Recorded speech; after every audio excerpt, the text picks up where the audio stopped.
Okay, David. Okay, Brian. Thank you so much for having me here today. And I've got the questions all pulled up here. So let's hope this runs smoothly, eh?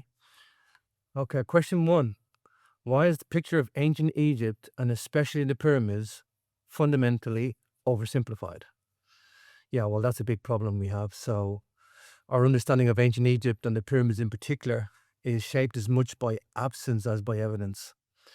What survives from the distant past is fragmentary, uneven, and often misleading in silence.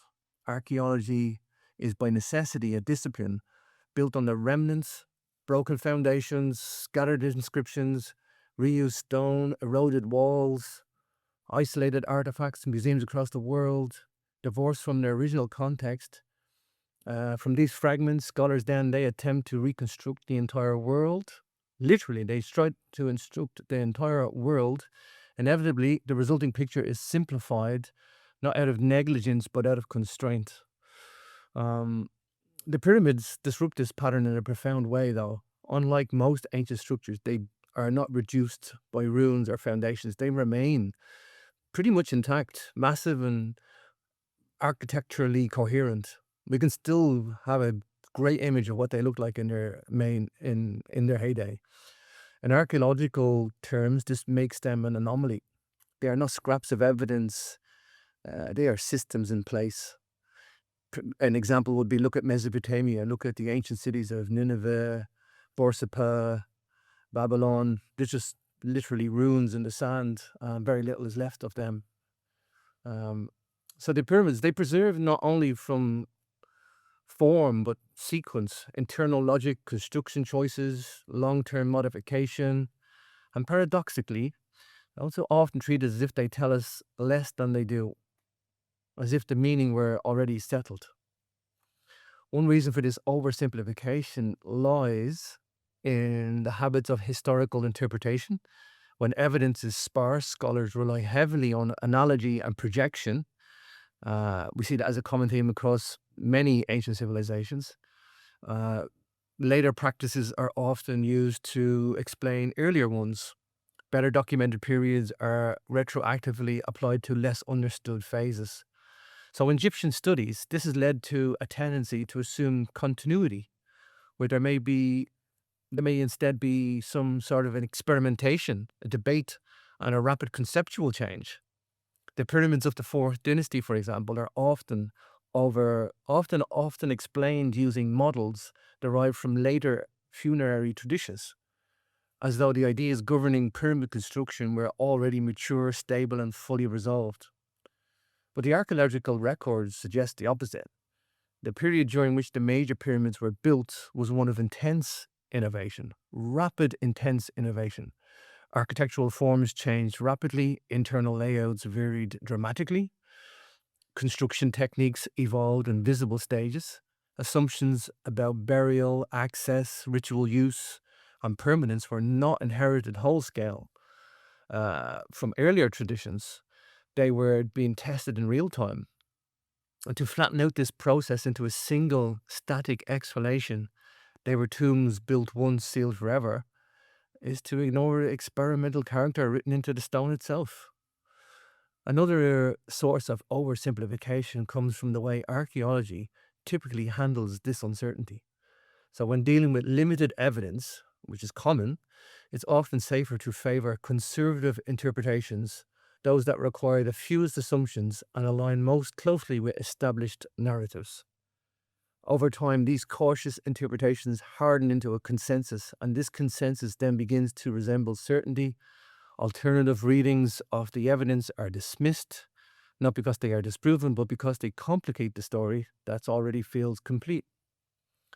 So the pyramids resist this kind of closure. They stand there on the Giza Plateau, for example, just dominating the landscape.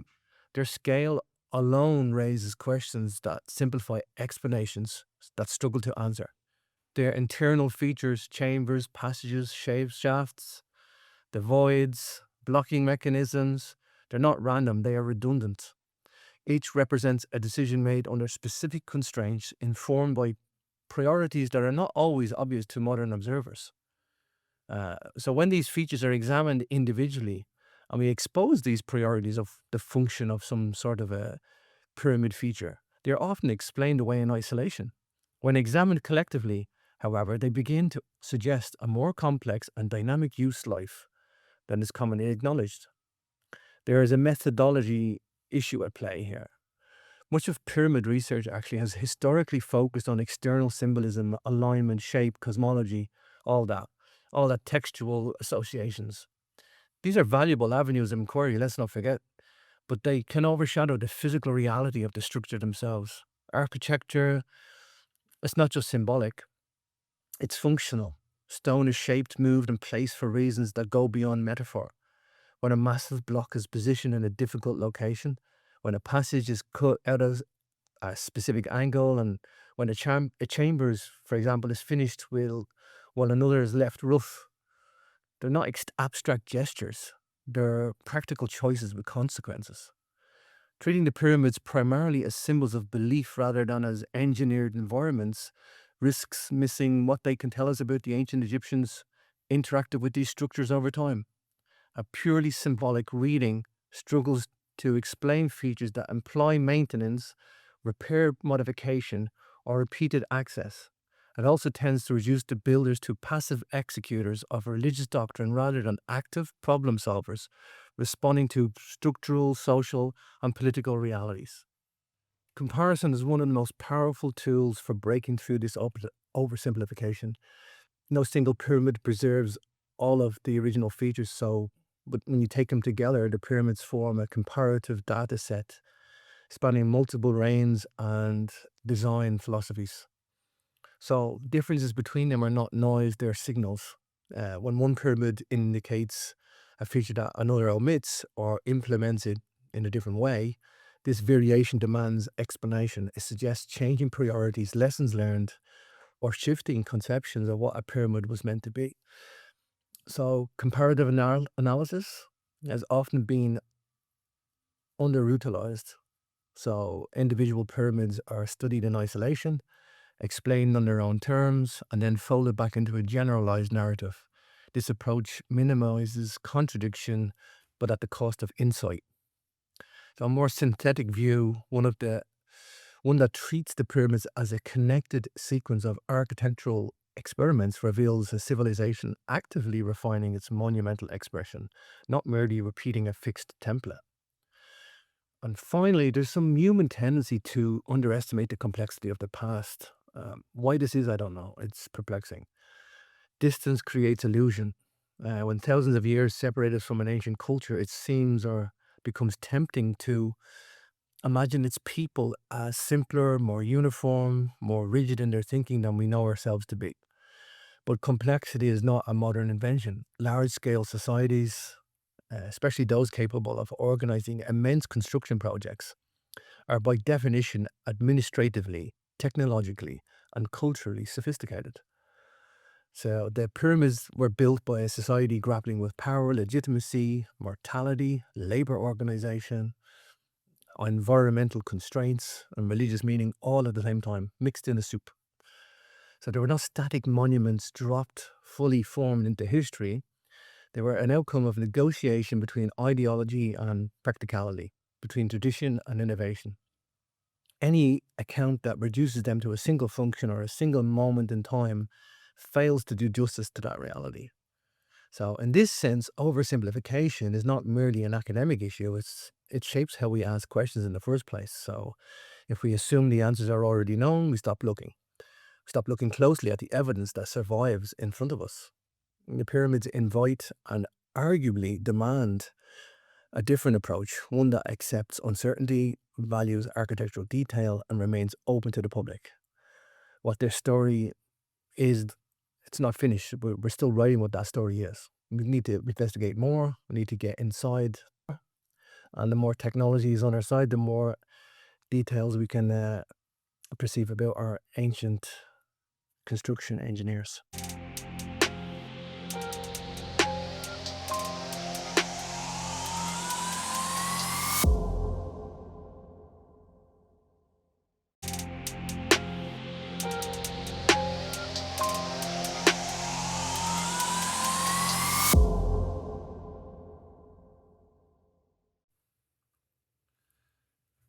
So I think the first question on oversimplification of evidence really gives us a good background on the problems with Egyptology.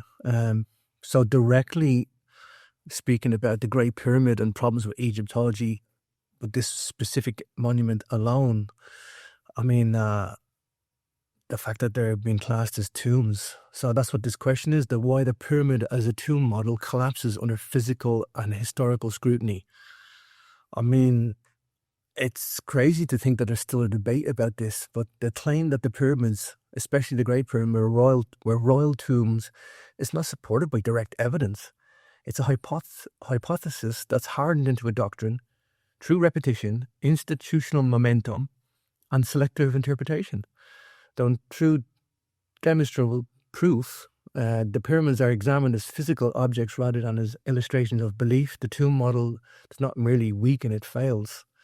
There's no verified royal burials ever recovered from the pyramid. There's no intact mummy, no sealed burial assemblage, no funerary equipment in situ that corresponds to the scale, the wealth, the ritual expectations of the Egyptian kingship. This absence is not trivial. I mean, Egyptian mortuary culture is otherwise extraordinarily well documented.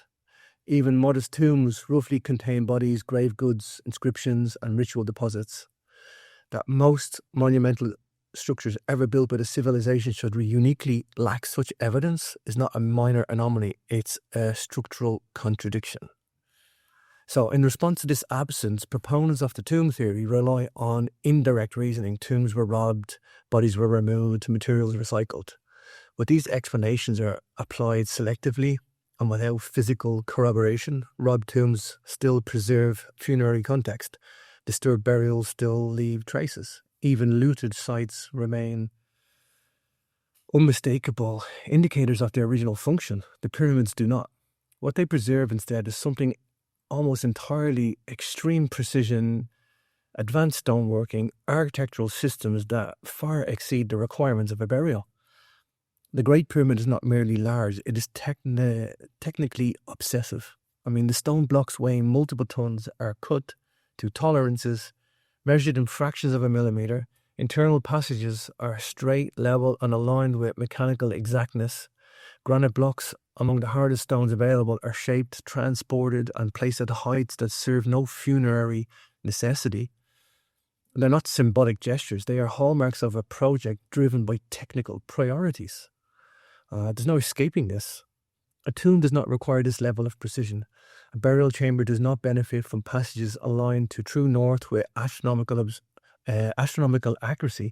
A sarcophagus does not require surrounding architecture of such complexity that its construction rivals modern engineering challenges today. I mean, to argue that all of this exists merely to house a body is to misunderstand both engineering and human behavior. Societies do not expend their most advanced capabilities on tasks that don't require them. Equally damaging to the tomb narrative is the eternal design logic of the pyramids. Features such as multiple chambers at different elevations, unfinished spaces, long ascending passages, internal blocking systems that appear temporary or reversible, and shafts that were, a construction sequence suggests functional access rather than ritual symbolism. They all point away from permanent closure. These features are efficient, even counterproductive. Inefficient, even counterproductive. I mean, if the goal is to seal a body forever, they make no sense. Well, it makes sense only in the structure was expected to remain usable, adaptable, or significant beyond a single funerary event. The historical foundation of the tomb theory also deeply compromised. I mean, much of the confidence in royal attribution, particularly to the Great Pyramid, rests on quarry marks publicized in the 19th century, most notably those associated with Howard Vyse. I mean, you could do a whole podcast on the Howard Vyse paintings or fakery.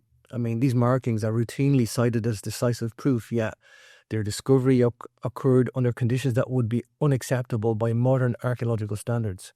Fires used explosives, for example. He operated under immense personal and financial pressure. He alone controlled access to the chambers at critical moments. The markings conveniently appeared exactly where the confirmation was needed and nowhere else of comparable reliability. This does not require a conspiracy to acknowledge a problem. It just requires basic methodological caution. I mean, evidence that cannot be independently verified, that appears in isolation and conveniently resolves an otherwise intractable question that should be treated with skepticism, not reverence. And when such evidence becomes a keystone of the entire interpretive framework, that framework itself becomes unstable. So against this shaky historical footing stands the physical reality of the pyramids themselves. Their construction reflects planning, sequencing, execution consistent with advanced stoneworking traditions. Tool marks, block fitting, material handling suggest processes closer to the machining to ad hoc manual labor.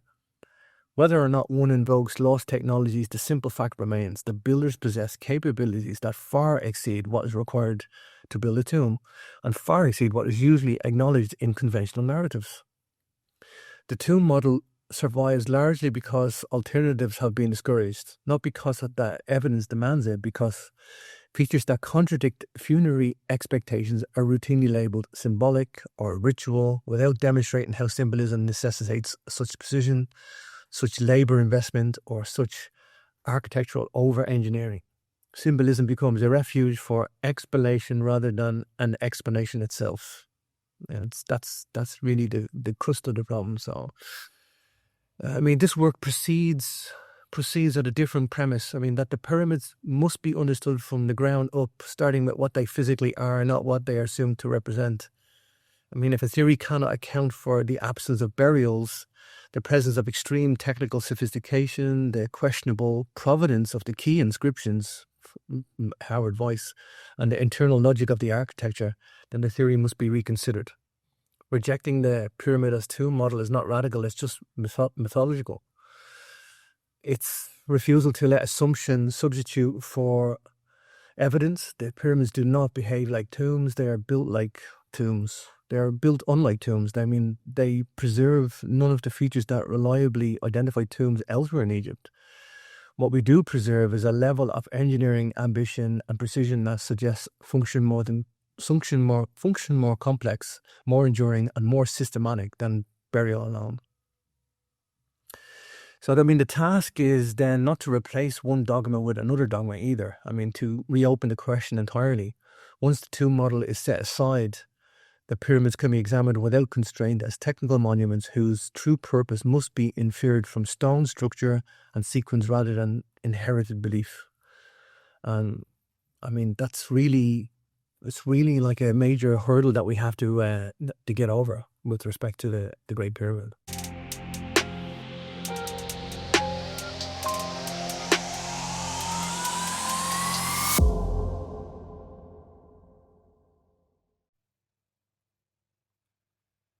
The next question really gets into the juicy details of the Great Pyramid. So we're saying, what modern scanning and robotic exploration actually revealed inside the Great Pyramid? So the modern reopening of the pyramid question did not occur because of some philosophical doubt or an alternative speculation. It actually occurred because new instruments physically looked where humans couldn't. So where non-invasive scanning and robotic exploration were finally applied to the Great Pyramid, they produced concrete, pardon the pun, measurable results that directly contradicted the idea of the monument's interior, that it was fully understood, or that it had been designed solely as a sealed tomb. So the first decisive advance came from Muon tomography, a technique borrowed from particle physics. Muons are high-energy particles generated by cosmic rays, and they constantly bombard the Earth. They pass through stone, but at predictable rates depending on density. And by placing detectors inside the pyramid and measuring muon flux over time, researchers could map density variations within the structure. This was not imaging by inference, it was a direct physical measurement of mass distribution. So the results were unequivocal. The data revealed a large, previously unknown void located above the Grand Gallery. This cavity was not a fracture, it wasn't a construction accident. It was comparable in length to the Grand Gallery itself, tens of meters long, and clearly deliberate in shape and orientation. So its position was structurally strategic, aligned with the pyramid's central axis and integrated into the monument's internal geometry. So what matters here is not merely that the void exists, but that it could be not predicted by the tomb model. A sealed burial monument does not require a massive internal space above a ceremonial passage. No body, no sarcophagus, no funerary equipment would ever occupy it. So the void was intentionally left unfilled, indicating that it was part of the design, not a byproduct of construction errors. So alongside the Muon scans, infrared thermography was used to examine the pyramid's exterior and internal stone behavior. Thermal imaging revealed temperature differentials inconsistent with uniform solid mass. Certain stones retain heat differently, indicating hidden cavities or structural discontinuities. So let's say that these findings independently corroborated the Muon data, strengthening the conclusion that large unknown internal spaces remained undocumented. Also, we had the robotic exploration provided another layer of hard evidence. In the 1990s, the continuing into the 2000s, small robotic probes were sent into the so-called air channels. These shafts, features that were themselves poorly explained by a funerary theory as well. These robots revealed metal fittings, stone plugs, drilled holes, sealed terminations deep inside the structure. The most famous of these discoveries was the stone blocking element fitted with copper components known as Gantenbrink's door. So the presence of copper fittings is critical. Copper was not symbolic material. It was valuable, functional, and technologically significant. Its placement inside a sealed channel employs a mechanical purpose, attachment, manipulation, or closure, not ritual ornamentation. So even more telling was the discovery that behind the first blocking stone lay another similar element, suggesting a staged or modular closed system rather than a final seal. So later robotic missions drilled through these blocks, revealed further cavities beyond them.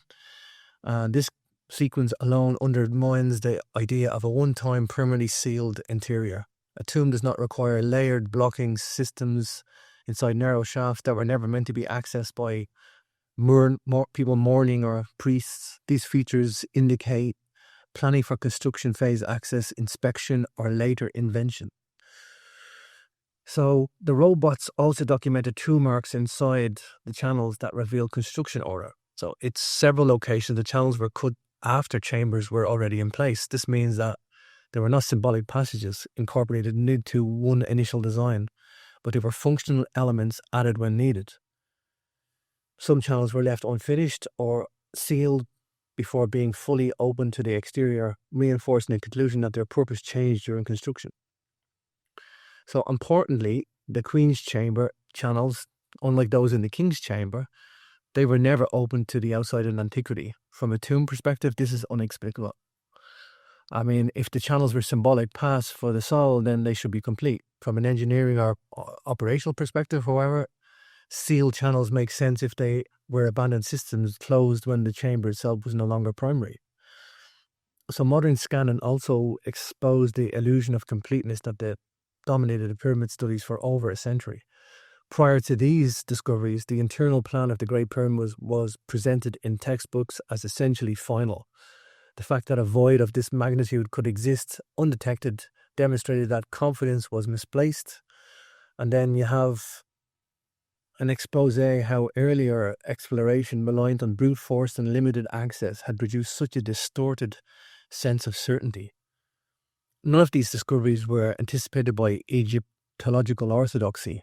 They definitely didn't foresee any of this happening in a century, though. They were not predicted by funerary models. They were explained only after the fact, often by forcing them into existing categories such as relieving chambers or demonstrating unequivalence. So the data did not arise from interpretation, it arose from measurement, and measurement does not care about consensus. So that's where we are in a state of play today with modern technology. So taken all together, modern scans and robotic explorations show that the Great Pyramid is architecturally incomplete in our understanding, internally complex beyond burial necessity, and designed with functional systems that employ planning, sequencing, adaptation, that they're not the characteristics of a sealed tomb built for a single event. They are the characteristics of a structure whose internal logic has yet to be fully decoded.